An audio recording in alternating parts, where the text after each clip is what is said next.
1979 సంవత్సరంలో అస్సాంలో వచ్చిన వరదల వలన ఎన్నో జలచరాలు బ్రహ్మపుత్ర నది ఒడ్డుకి కొట్టుకువచ్చాయి.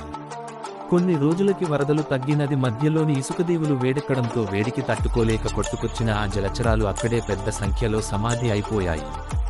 అక్కడికి దగ్గరలోనే ఉండే జాదవ్ వాటిని చూసి చలించిపోయాడు. వెంటనే అటవీ అధికారుల వద్దకు వెళ్లి ఆ ఇసుక తెన్నెల వద్ద అడవిని పెంచితే ఇటువంటి పరిస్థితి రాదని చెప్పాడు.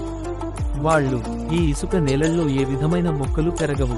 అంతగా చేయాలనుకుంటే నువ్వే అక్కడ వెదురులాంటి మొక్కలు ఏవైనా నాటి చూడు అని సలహా ఇచ్చారు.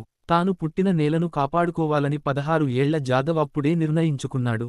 ప్రకృతి విసిరిన సవాలును స్వీకరించాడు. పచ్చదనమంటూ లేని ప్రాంతంలో రోజుకొక మొక్క నాటాడు. అలా మొక్కంటూ మొలవని నేలపై అడవి ఆవిష్కృతమైంది. 1360 ఎకరాల్లో విస్తరించింది. పులులు, ఏనుగులు వంటి ఎన్నో రకాల వన్యప్రాణులకు నివాస కేంద్రమైంది. Please like, share and subscribe.